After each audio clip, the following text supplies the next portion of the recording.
नमस्कार, जय हिंद, जय भारत। चलिए मेरे प्यारे स्टूडेंट्स, आज हम आपको एक नया टॉपिक लेकर आए हैं, इलेक्ट्रोनेगेटिविटी। बिना समय बर्बाद किए हुए आज हम आपको सिखाएंगे इलेक्ट्रोनेगेटिविटी क्या है।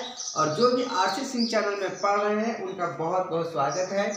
पहले कहना चाहिए लेकिन बाद में कह रहे हैं, लेकिन फिर भी क्या हुआ यार, चाहे आगे का हो चाहे पीछे का हो, कहना तो है ना।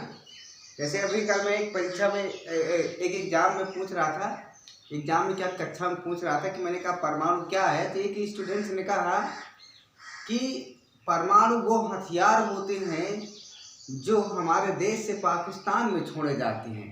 परमाणु की परिभाषा है ना। तो परमाणु, अब क्लास 7 का बच्चा था तो हमें बड़ी हंसी आई कि उन्होंने जो देखा सुना वही बताया कि परमाणु वो हथियार है जो भारत से पाकिस्तान में छोड़ा जाता है। बच्चों ने ऐसे जवाब दिया, हम सुन करके हमको हंसी आई। फिर हम उन्हें समझाएं कि परमाणु क्या है। तो आइए, चल ही रहा परमाणु क्या होता है। तो बच्चे होते भाई कुछ भी बोलते रहते हैं। आइए देखते हैं इलेक्ट्रोनेगेटिविटी क्या होता है। कि इलेक्ट्रोनेगेटिविटी क्या है, आपको आयरन विभव बताया गया, इलेक्ट्रॉन बंधुता बताया गया। इनको अच्छे से आप वीडियो में देख लीजिएगा। चलिए देखिए, जैसे मान लीजिए कोई परमाणु है, कोई भी परमाणु है, तो वह जब कोवैलेंट बॉन्ड बनाता है, मतलब सहसंयोजक बॉन्ड बनाता है। जैसे मान लीजिए हमारे पास HCl है, H परमाणु है और यहाँ पर Cl है। अगर H परमाणु और Cl परमाणु ये दोनों आपस में जुड़ते हैं तो HCl बनता है। कैसे, यहाँ देखिए, ये जब जुड़ेंगे तो क्या बनेगा, HCl बनेगा। अब ऐसा क्यों होता है, क्योंकि इनके बीच एक सहसंयोजक बंध कोवैलेंट बॉन्ड बनता है। अब कैसे बनता, देखिए, अगर इस परमाणु की बात करूं, मैं इस परमाणु की बात करूं तो इसके बाहरी कक्षा में सिंपली एक इलेक्ट्रॉन होता है। इसके बाहरी कक्षा में सिंपली एक इलेक्ट्रॉन होता है, जिसको मैं यहां दिखा दे रहा हूं ये। और अगर मैं क्लोरीन की बात करूं तो इसके बाहरी कक्षा में होता है 7 इलेक्ट्रॉन।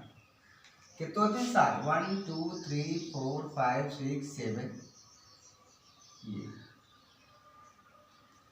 अब आप स्वयं देखिए,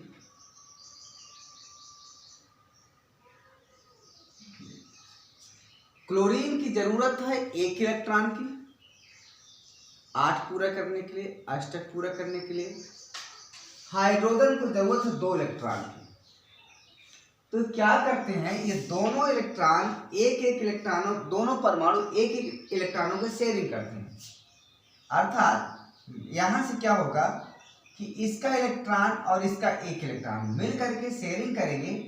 तो मान लीजिए आपका इनका शेयरिंग हो रहा है वो इस प्रकार हो रहा है। देखिएगा, यहां पर हाइड्रोजन है, इसका इलेक्ट्रॉन हमने मान लीजिए यहां बना दिया, और यहां पर आपका क्लोरीन है,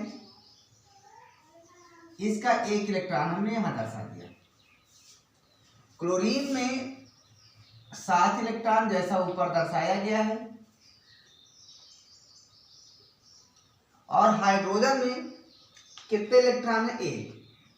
अब दोनों जब साझेदारी करेंगे तो क्या होगा, ये हुआ, ये हुआ। मतलब अब दोनों की कक्षा में अष्टक यानी अक्रिय विन्यास प्राप्त हो चुका है। यहाँ पर एक इलेक्ट्रॉनों की साझेदारी हो रहा है, इसलिए हम यहाँ पर बना देंगे क्या, ऐसे। अर्थात H और Cl के बीच एक रेखा खींच देंगे, जिसको हम सहसंयोजक बंध कहते हैं। चूंकि एक ही इलेक्ट्रॉनों की साझेदारी हो रही, इसीलिए हम इसको एकल सहसंयोजक बंध कहेंगे, सिंगल कोवैलेंट बॉन्ड कहेंगे। इतना समझ में? तो यहाँ पर क्या होता है कि बॉन्ड बन रहा है इलेक्ट्रॉनों को द्वारा, लेकिन ध्यान ये रहे कि यहाँ पर जो आपका पेयरिंग है ना, जो इलेक्ट्रॉनों की जो पेयरिंग है ना, वो एक जगह नहीं रहता है, इनके ठीक बीचों बीच नहीं रहता है। अब जैसे यहाँ पर हाइड्रोजन है, यहाँ पर आपका हाइड्रोजन और यहाँ पर क्लोरीन। तो जो इलेक्ट्रॉन है, मैं ये है बता रहा हूँ कि हाइड्रोजन क्लोरीन का इलेक्ट्रॉन मान लीजिए ये है, और जो आपका हाइड्रोजन का इलेक्ट्रॉन है मान लीजिए ये है। तो इनके ठीक बीचों बीच यह इलेक्ट्रॉन नहीं रहते हैं। जो साझे के जो इलेक्ट्रॉन है, इस साझेदारी से जो आपकी इकट्ठा इलेक्ट्रॉन हो रही है, साझेदारी हो रही है जिन जिन इलेक्ट्रॉनों की, अर्थात दो इलेक्ट्रॉनों की, जो ठीक बीचों बीच नहीं रहता है। अब अगर बीचों बीच नहीं रहता तो कहाँ रहता है? तो देखिए, इसमें से कुछ परमाणु ऐसे होते हैं, मतलब कोई ना कोई परमाणु ऐसा होता है जो एक इलेक्ट्रॉन को अपनी ओर ज्यादा खींचने की तमन्ना रखता है। तो जो परमाणु इलेक्ट्रॉन को अपनी ओर ज्यादा खींचने की तमन्ना रखेगा, उसकी तरफ ये इलेक्ट्रॉन युग्म शिफ्ट हो जाएगा, सरक जाएगा। मतलब ये पूरी तरह से इधर नहीं आएगा कि उसका कब्जा ही नहीं रहे, ऐसा नहीं। जैसे यहाँ पर क्लोरीन की इलेक्ट्रोनेगेटिविटी हाइड्रोजन से ज्यादा होती है, क्लोरीन की इलेक्ट्रोनेगेटिविटी अर्थात विद्युत ऋणात्मकता हाइड्रोजन से ज्यादा होती है। तो ये जो आपका बॉन्ड है, युग्म है, यहाँ ध्यान दीजिएगा, ये कुछ इस पोजीशन में हो जाएगा। किस पोजीशन में? देखिए, यहाँ पर हाइड्रोजन, यहाँ पर क्लोरीन। तो ये जो बॉन्ड है आपके भैया, ये बिल्कुल ऐसे आ जाएगा। ये हो गया और ये हाइड्रोजन के इलेक्ट्रॉन, ये अर्थात देख लीजिए, हाइड्रोजन की अपेक्षा क्लोरीन के ज्यादा नजदीक ये दोनों इलेक्ट्रॉन आ चुके हैं। अर्थात इलेक्ट्रॉनों का जो युग्म है वो क्लोरीन की तरफ खींचाया, मतलब क्लोरीन परमाणु इलेक्ट्रॉन युग्म को अपनी ओर खींच लिया। तो खींचने की जो यही प्रवृत्ति है, इलेक्ट्रॉन युग्म को खींचने की जो प्रवृत्ति होती है, यही आपकी इलेक्ट्रोनेगेटिविटी है। बात समझ में आई? तो देखिए, यहां कौन सा बॉन्ड बन रहा है? सिंगल कोवलेंट बॉन्ड बन रहा है। क्या बन रहा है? अणु बन रहा है। तो कैसे परिभाषित करेंगे? देखिए, कैसे परिभाषित करेंगे? देखिए, सहसंयोजक यौगिक में, सहसंयोजक यौगिक में किसी परमाणु द्वारा, यहां सहसंयोजक यौगिक है, सहसंयोजक यौगिक में किसी परमाणु द्वारा साझित इलेक्ट्रॉनों को आकर्षित करने की क्षमता को विद्युत ऋणात्मकता कहते हैं। मैं परिभाषा लिखूं? चलिए, मैं लिख दे रहा हूं, यहां से परिभाषा मैं लिखता हूं। सहसंयोजक, ध्यान रखिएगा, ठीक है? सहसंयोजक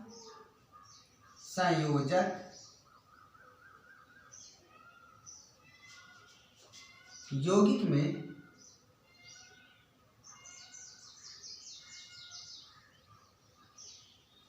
किसी परमाणु द्वारा, किसी परमाणु द्वारा साझित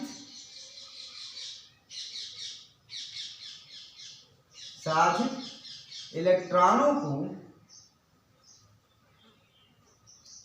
जहां दिखाई न दे वहां बताइए भाई, मैं एक बार चेक करना चाहता हूं।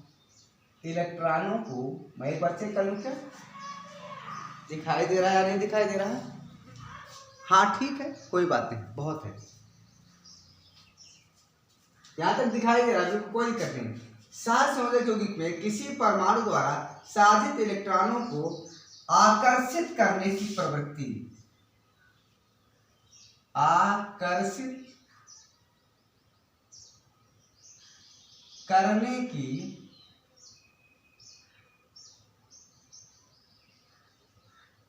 प्रवृत्ति टेंडेंसी है ना, आकर्षित करने की प्रवृत्ति को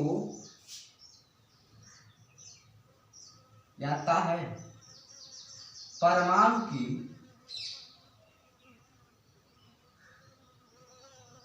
विद्युत ऋणात्मकता,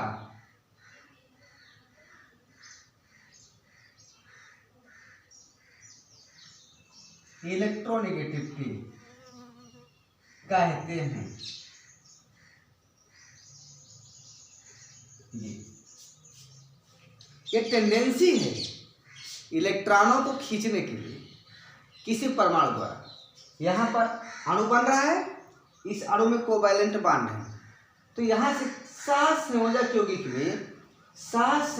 यौगिक में किसी परमाणु द्वारा इलेक्ट्रॉनों को आकर्षित करने की क्षमता को उस परमाणु की विद्युत ऋणात्मकता कहते हैं।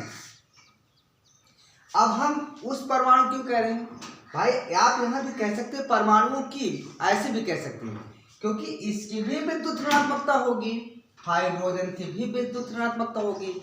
हाइड्रोजन कम आकर्षित कर रहा होगा, क्लोरीन ज्यादा आकर्षित कर रहा होगा, तो क्लोरीन की विद्युत ऋणात्मकता ज्यादा होती। बस आपको पता है, जब आपको बताया गया था कि आयनन विभव में आपको बताया गया था कि जो आपका परमाणु होता है, जब उसमें हम इलेक्ट्रॉन डालते हैं, अगर उसमें हम इलेक्ट्रॉन डालते हैं मान लीजिए यहाँ से, तो उसमें से क्या होती थी? एनर्जी निकलती थी। क्या निकलती थी? एनर्जी निकलती थी। वही एनर्जी जो आपकी क्या थी? आयनन ऊर्जा। यही था ना इलेक्ट्रॉन बंधुता में। आयनन विभव क्या था? इलेक्ट्रॉन को निकालने में, यहां से इलेक्ट्रॉन बंधुता में, इलेक्ट्रॉन को डालने में, यानी चाहे आयनन विभव हो चाहे इलेक्ट्रॉन बंधुता हो, दोनों केसों में एनर्जी क्या थी? निकलती थी। यहां पर क्या है? यहां पर थोड़ा सा ट्रिप है। क्या है कि परमाणु जो भी अणु में बन रहे हैं वो इलेक्ट्रॉनों को खींच रहे हैं। अब जो बलशाली होगा वो इलेक्ट्रॉन को खींच लेगा, जो बलशाली नहीं होगा वो नहीं खींच पाएगा। ये उसी प्रकार होता है रस्साकसी खेल देखो। रस्साकसी में क्या होता है कि रस्सी पकड़ करके दो किनारों पर ग्रुप में इकट्ठे हो जाते हैं। अगर दो बच्चों को रस्सी पकड़ करके दे दिया जाए तो जो बलशाली होगा वो खींच लेगा रस्सी अपनी तरफ, जो कमजोर होगा वह नहीं खींच पाएगा। तो यही हाल यहाँ पर भी है, जिसकी इलेक्ट्रोनेगेटिविटी ज्यादा होगी उसकी तरफ जो इलेक्ट्रॉन युग्म है खिसक कर चले जाएंगे। तो क्या यहाँ तक समझ में आ रही है? सात संयोजक यौगिक में किसी परमाणु द्वारा साधित इलेक्ट्रॉनों को आकर्षित करने की प्रवृत्ति को परमाणु की विद्युत ऋणात्मकता कहते हैं। नोट कर लो।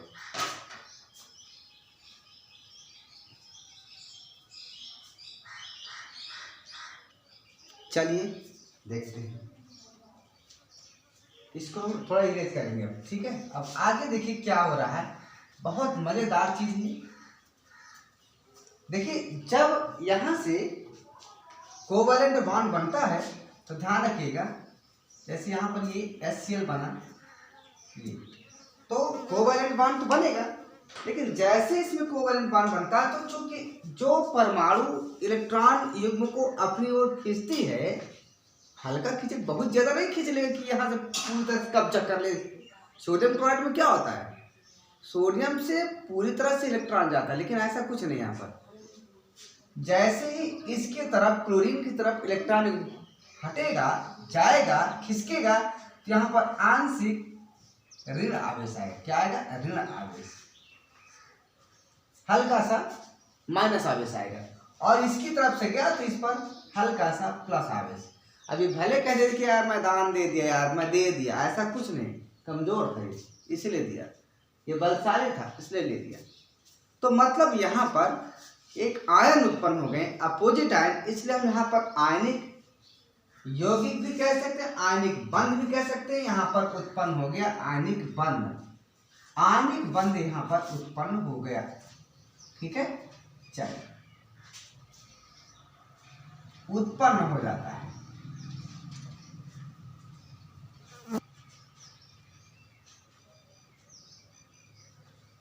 अब देखिए जो हम बताने जा रहे हैं वो बहुत ही इंपॉर्टेंट है।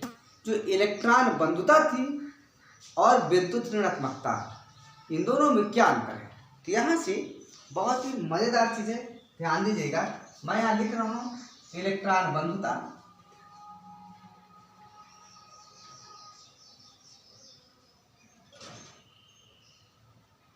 और इधर लिख रहा हूं इलेक्ट्रोनेगेटिविटी, विद्युत ऋणात्मकता।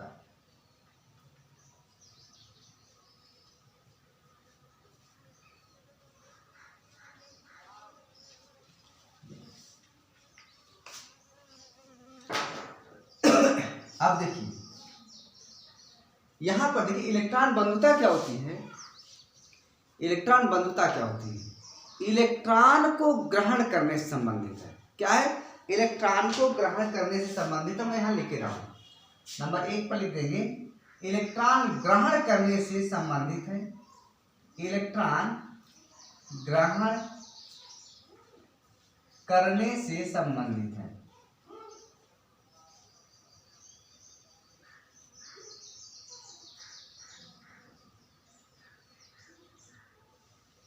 ठीक है, और यह केवल इलेक्ट्रॉन को आकर्षित करता है। क्या है? आकर्षित करने से संबंधित है। यहां पर क्या लिखेंगे कि यह केवल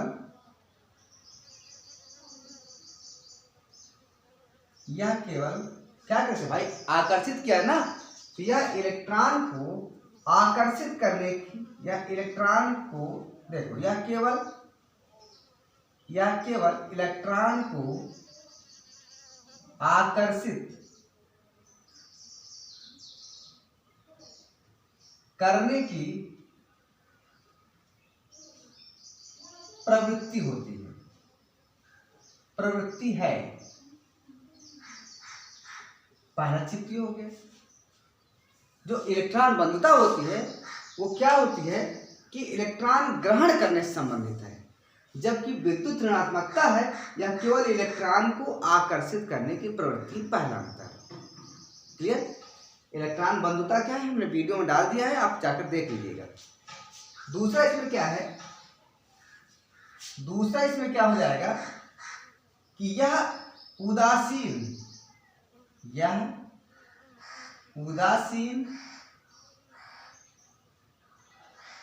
विलगित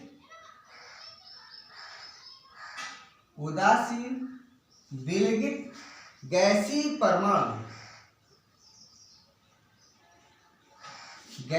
परमाणु बताया गया था आपको क्या होता है। गैसीय परमाणु से संबंधित है।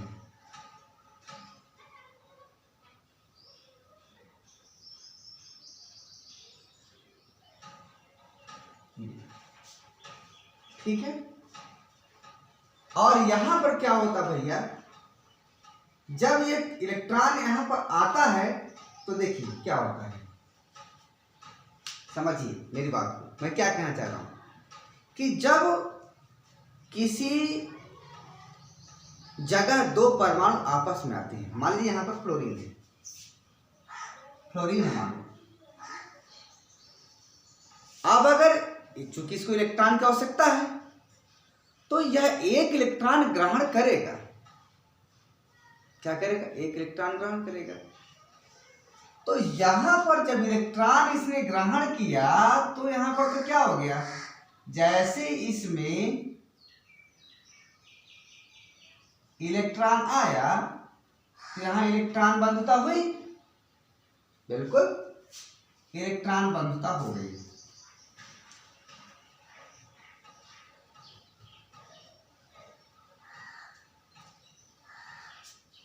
और यह आंशिक ऋण आवेश में चेंज हो जाएगा। अब यह फ्लोरीन जब फ्लोराइड आयन में चेंज होगा, F- में चेंज हो जाएगा, तो फिर कोवैलेंट बॉन्ड बनाएगा। क्या करेगा? कोवैलेंट बॉन्ड बनाएगा। और कोवैलेंट बॉन्ड जब बनाएगा तो वहां पर क्या हो जाएगा, इलेक्ट्रोनेगेटिविटी हो जाएगी।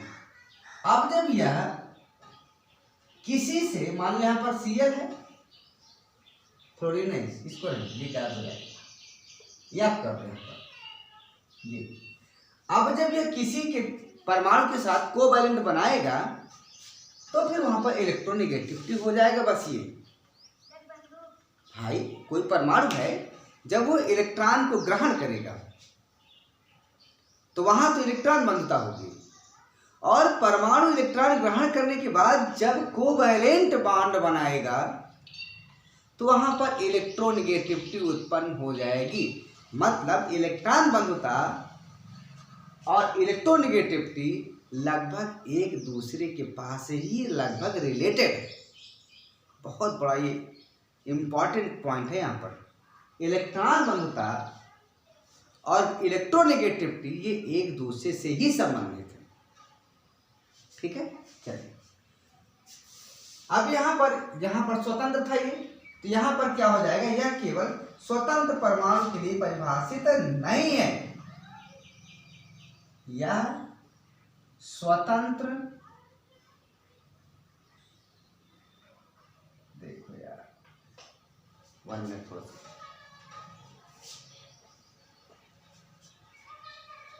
यह उदासीन विलगित गैसीय परमाणु से संबंधित नहीं है, संबंधित नहीं है, ये हो गया। ठीक है, और यहां पर देखिए अगला, देखिए क्या अंतर है। इसका जो मात्रक होता है भैया, इसका मात्रक जो होता है इलेक्ट्रॉन वोल्ट प्रति एटम होता है, या और लिख सकते हैं किलो जूल प्रति मोल। ये जबकि इसका कोई मात्रक ही नहीं होता है, इसका कोई मात्रक ही नहीं होता है। हम लिखते नहीं, कहते क्या बनाए सर जी, कोई मात्रक ही नहीं होता है।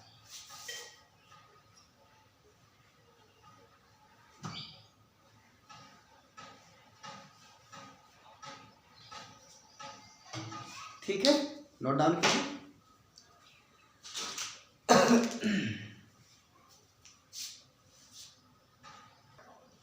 चलिए अब देखिए फटाफट देखिए, अब हम आपको बहुत इंपॉर्टेंट चीज बताने जा रहे हैं, क्योंकि आरसी सिंह चैनल में यही तो खासियत है कि यहाँ पर ऑब्जेक्टिव क्वेश्चन से संबंधित न्यूमेरिकल बहुत ज़्यादा बताए जाते हैं। तो आइए देखते हैं क्या देखते हैं।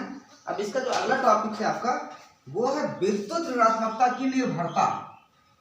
यहाँ अब निर्भरता देखते हैं क्या है। तो निर्भरता के लिए आपको इम्पॉर्टेंट एक फार्मूला लिख लीजिए। जो इलेक्ट्रोनेगेटिविटी होगी वो प्रोपोर्शनल होगी क्या, जेब की, और प्रोपोर्शनल होगी 1/आकार के। ये बहुत इंपॉर्टेंट है। जो इलेक्ट्रोनेगेटिविटी होती है वह प्रोपोर्शनल होती है, अनुक्रमानुपाती होती है जेब के, और व्युत्क्रमानुपाती होता आकार के। क्लियर? अब देखिए यहां से कहने का मतलब होता है जैसे जेब का मान ज्यादा है, प्रभावी नाप की आवेश ज्यादा है, उसके अंदर जब ज्यादा है प्रोटॉनों की संख्या ज्यादा होगी। अब प्रोटॉनों की संख्या ज्यादा होगी तो इलेक्ट्रॉनों को खींच लेगा। वो प्रोटॉन पर धनावेश होता है ना, इलेक्ट्रॉन पर ऋणावेश होता है। तो जो परमाणु जितना ज्यादा आवेश वाला होगा, जितना ज्यादा धनायन वाला होगा, वो इलेक्ट्रॉनों को उतना ही ज्यादा खींच लेगा। इसलिए जो आपकी इलेक्ट्रोनेगेटिविटी होती है वो अनुक्रमानुपाती होती जेब की। और यदि आकार बहुत बड़ा है तो फिर उसकी इलेक्ट्रोनेगेटिविटी कम हो जाएगी। बात समझ में आए? तो पहला पॉइंट यहां से ये आप नोट कर लीजिएगा। दूसरा पॉइंट क्या है आपका, यदि आकार बड़ा हुआ, आकार ज्यादा हुआ तो इलेक्ट्रोनेगेटिविटी कम हो जाएगी, आकार कम हुआ तो इलेक्ट्रोनेगेटिविटी ज्यादा हो जाएगी, आकार छोटा इलेक्ट्रोनेगेटिविटी ज्यादा। आकार बड़ा, इलेक्ट्रोनेगेटिविटी कम। दूसरा पॉइंट देखिए क्या है इसमें, दूसरा है कि इलेक्ट्रोनेगेटिविटी क्या हो जाएगी, प्रोपोर्शनल हो जाएगी धनावेश की, क्योंकि धनायन पर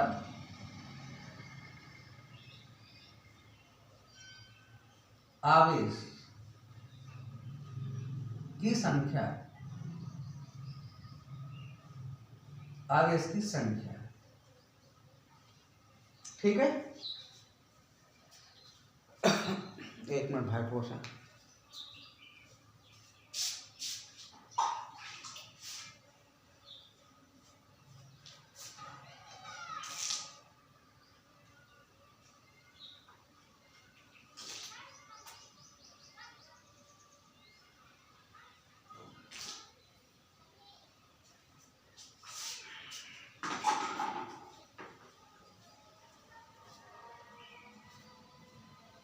तो पानी आप पी रहे थे, पैसा नहीं चाहिए।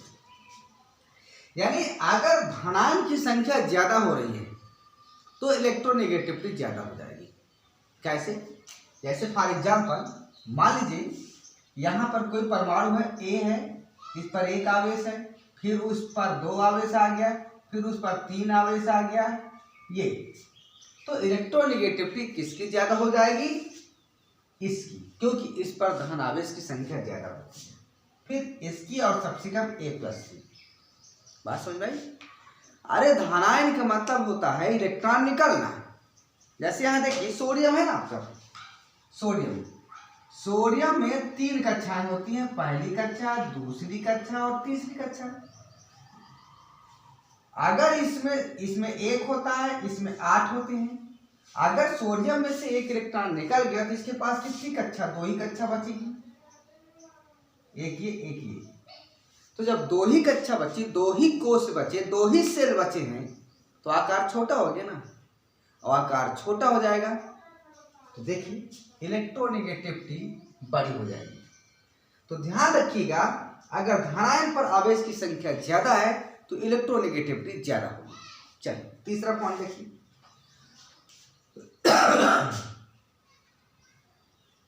इलेक्ट्रोनेगेटिविटी प्रोपोर्शनल 1/ऋण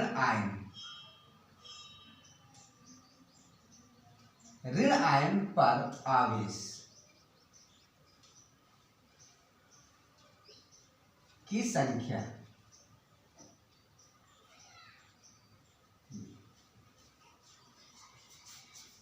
ठीक इसका उल्टा है, जितना ज्यादा ऋण आयन होगा, जितना ज्यादा किसी परमाणु पर ऋण आवेश की संख्या ज्यादा होगा, उतना ही इलेक्ट्रोनेगेटिविटी कम हो जाएगी। जैसे मान लीजिए कोई यहां पर एक मेटल था,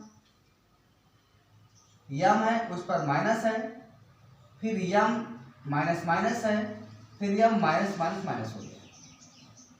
यानी पहले परमाणु पर 1 ऋण आवेश है, फिर आगे है उस पर 2 ऋण आवेश है, फिर आगे है उस पर 3 ऋण आवेश है।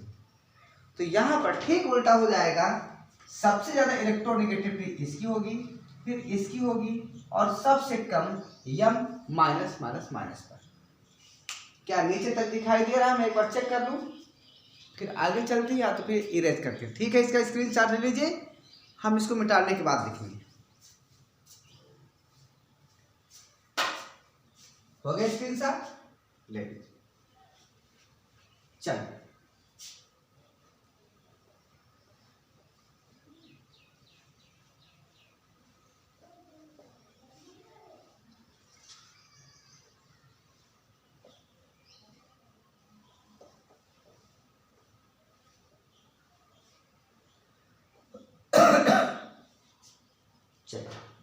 अब देखिए, ये तो इतनी बात हो गई।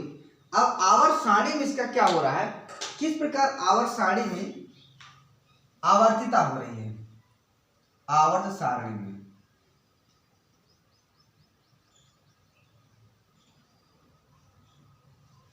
तो पहले वर्ग की बात करिए।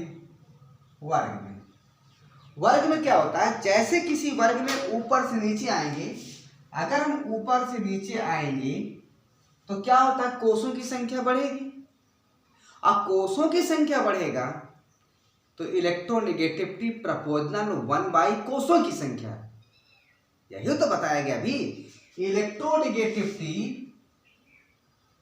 प्रोपोर्शनल 1 by आकार या कोषों की संख्या, बात एक ही है। अरे भाई ऊपर से नीचे आएंगे वर्ग में तो परमाणु की संख्या बढ़ेगी, परमाणु की संख्या बढ़ेगी तो उसकी कक्षाएं बढ़ेंगी, कक्षाएं बढ़ेंगी तो उसका आकार बड़ा होगा, और आकार बड़ा होगा तो ई एन प्रोपोर्शनल एन बटे आकार, अर्थात आकार बढ़ने से इलेक्ट्रोनेगेटिविटी कम हो जाएगा। अर्थात वर्ग में ऊपर से नीचे आएंगे तो इलेक्ट्रोनेगेटिविटी कम होगी, अर्थात विद्युत ऋणात्मकता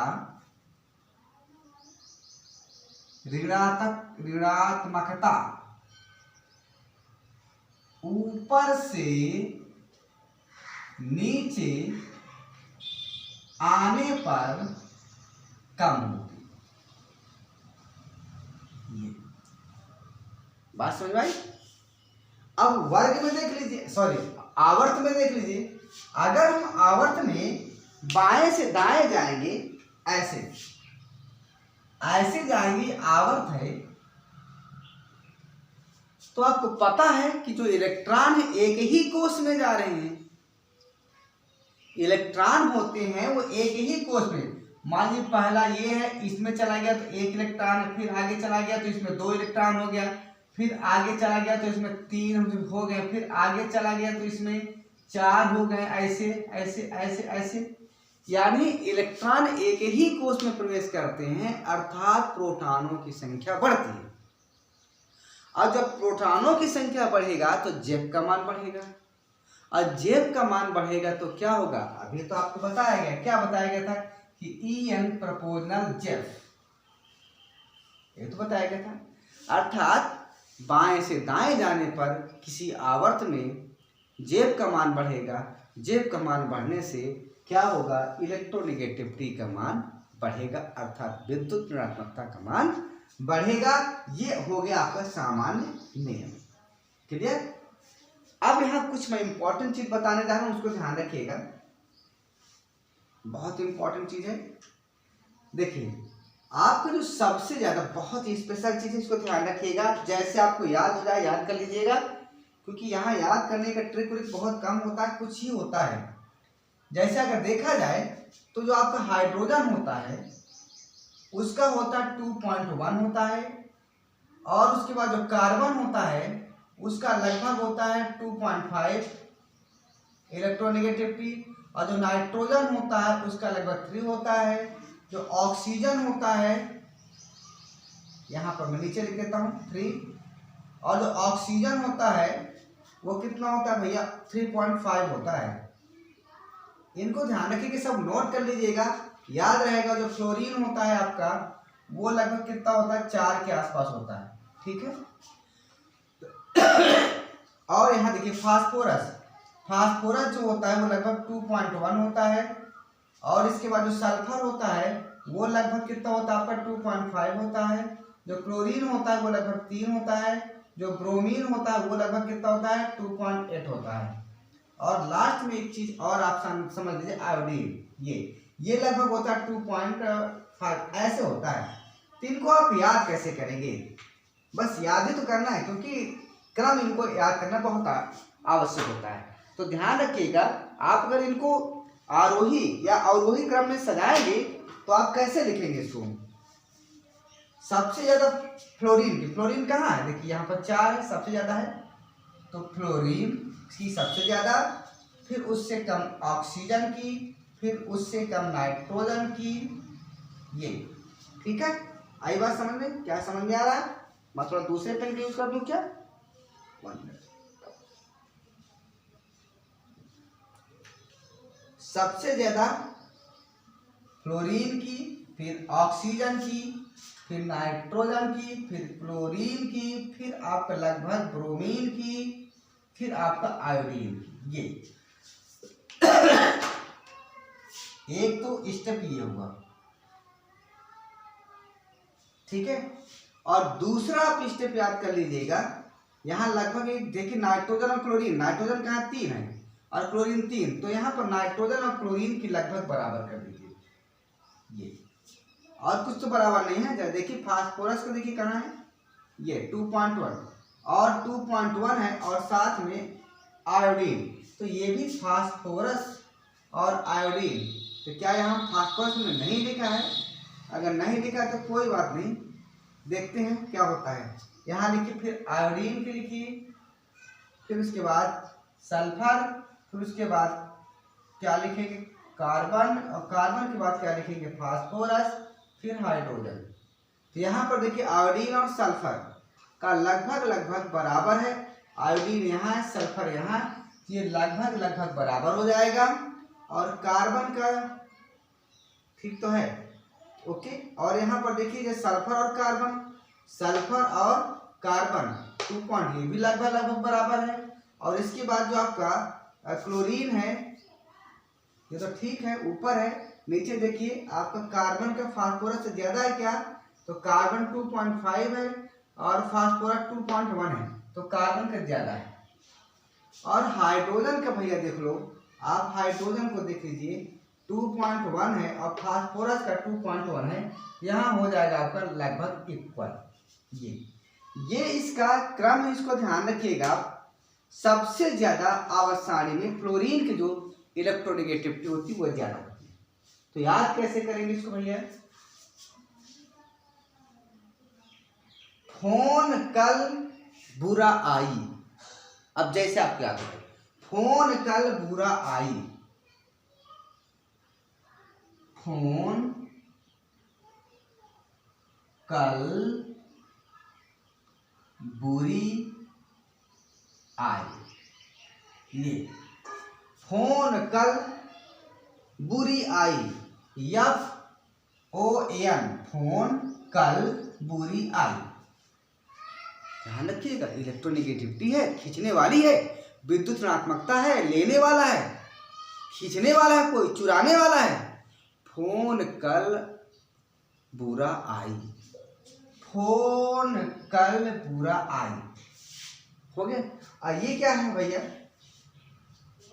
इश्क पर हक है, यहां लिखो इश्क पे, इश्क पे, इश्क पी है, अरे इश्क, हाँ ऐसे लिखो, इश्क पी है। ये फोन कल बुरी आई, इश्क पी है, इश्क पी है। ई से क्या हो जाएगा आई, यस से सल्फर, का से कार्बन, इश्क पी है। फोन कल बुरी आई, इश्क पी है, इश्क पी है, इतना याद करिएगा। फोन कल बुरी आई, इश्क पी है, याद हो गया। देखिए फोन कल बुरी आई, इश्क पी है, फोन कल बुरी आई, इश्क पी है। बस इतना आप याद रखिएगा, बहुत ही इंपॉर्टेंट चीज है। जब इतना आपको याद हो जाएगा तो इसके बाद फिर हम आपको बताएंगे कि और क्या क्या इसमें है, ठीक है। अगर वीडियो अच्छा लगा हो तो जरूर इसको लाइक करिएगा, शेयर कीजिए, सब्सक्राइब कीजिए। हम इसके बाद कुछ इसमें थोड़ी बहुत बता करके डी ब्लॉक में वापस चलेंगे, क्योंकि वहाँ पर आपको बताया जाएगा कि डी ब्लॉक का आनंद विभव किस प्रकार बढ़ता घटता है, विद्युत ऋणात्मकता किस प्रकार बढ़ता घटता है, किसका गतिमान, किसका गलनांक, ये सब आपको बताया जाएगा। इसलिए यहाँ पर 3 आपका जो वीडियो बनाना बहुत जरूरी था और बहुत इंपॉर्टेंट है। इसके बिना आप कोई भी जो सेकंड केमिस्ट्री है पढ़ने में समस्या अनुभव करेंगे, अच्छा नहीं लगेगा। इसलिए इनको आप जरूर याद कर लीजिएगा, बहुत इंपॉर्टेंट चीज़ है, ध्यान रखिएगा। फ्लोरीन की इलेक्ट्रोनेगेटिविटी आवर्त सारणी में सबसे ज़्यादा आती है। और एक बात और लिखिएगा कि जो मैं यहाँ ट्रिक बनाया हूँ कहीं लिखा नहीं रहता, मैं अपने से बनाता हूँ। फोन कल बुरी आई, फोन कल बुरी आई, क्या आई, इश्क पी है। Okay, thanks. जय हिंद, जय भारत।